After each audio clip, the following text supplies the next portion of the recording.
Ela told us Noach. These are the generations of Noach. Noach ish tzadik tamim haya b'dorosav. A righteous individual was Noach in his generations. Esa Elokim yisalech Noach. He walked with God.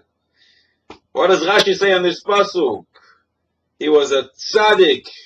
Says Rashi, yesh miraboseinu shedarshu oto leshevach. Some of our rabbis praise Noach and they say, if he would live in a generation with all tzaddikim around him, they would elevate him even more and he would be even a greater tzaddik. However, yesh shedarshu also legnai. Some don't darshan Noach favorably, the opposite. And they say, if Noach lived in the generation of Avraham, he wouldn't be counted as anything. He would be a nobody. Very harsh. Why would you say that about Noach? The Torah just testified that he's a tzaddik. More than that. Why is it that those who darshan him the shevach, the praise, say, Ilu haya b'doira shel tzaddikim, if he would live in a generation of tzaddikim? However, when it comes to the gnai, to the opposite of praising, he is compared to the generation of Avraham. Why doesn't it say, if he would live in a generation of tzaddikim, he wouldn't be considered anything? Why specifically comparing him to Avraham? There is an amazing Oilelos Ephraim, written by the Kli Yakar. Kli Yakar wrote many books. One of them is Oilelos Ephraim, and in Ma'amar Kuf Yudches, he says there are three types of going with HaKadosh Baruch Hu that we find in the Torah.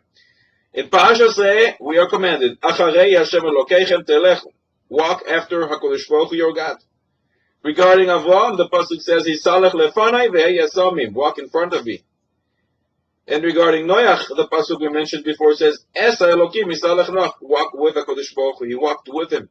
It seems that some walked behind the HaKadosh Baruch Hu, Acharei Hashem Elokeichem Telechu, some walked in front of HaKadosh Baruch Hu, and some with HaKadosh Baruch Hu. What does that mean? Explains the Oilelos Ephraim. There was a king who had 3 slaves. The first slave he really trusted. He bought him, he had a contract.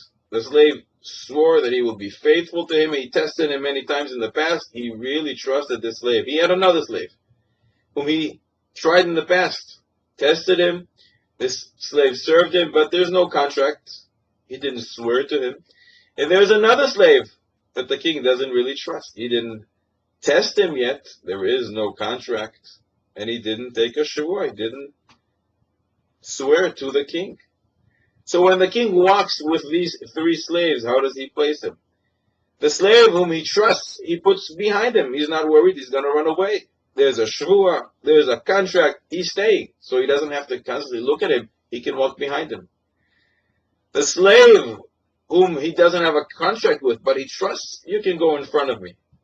And the slave that he doesn't really trust, you go right along with me. Side by side, I'm going to hold your hand, we'll walk together. Who knows where you're going? Klal Yisrael stood on Har Sinai, and HaKadosh Baruch Hu says, Ki livnei Yisrael avadim, you are my slaves. And the contract is the Torah. We took a shvuah in Har Sinai. And therefore HaKadosh Baruch Hu trusts us and says, Acharei Hashem Elokeichem Telechu, walk behind HaKadosh Baruch Hu.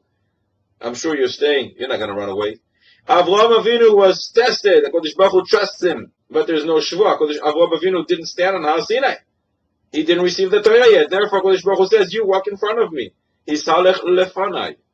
Noach wasn't tested yet. I don't know where you're going to go, Noach. You're walking with me. Es ha'elokim hisalech Noach. I'm going to hold your hand. Who knows if you're staying or not? With that, we can answer what we asked at the beginning. Why are you darshaning Noach the gnai?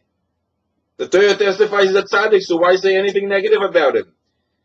The answer for the second question is why. We asked, why does it say?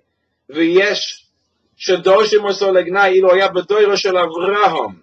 If he would live in the generation of Avraham, why not in the generation of tzaddikim? Because only in comparison to Avraham, he wouldn't be considered leklum, because Avraham Avinu is greater.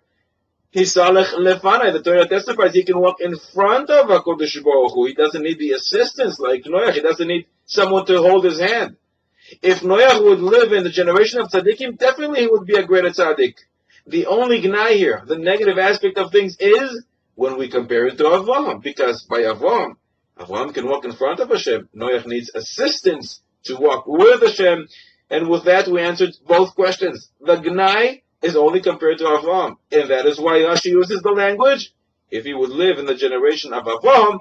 He doesn't use the language of if he would live in a generation of tzaddikim, like Rashi himself did say regarding praising Noach.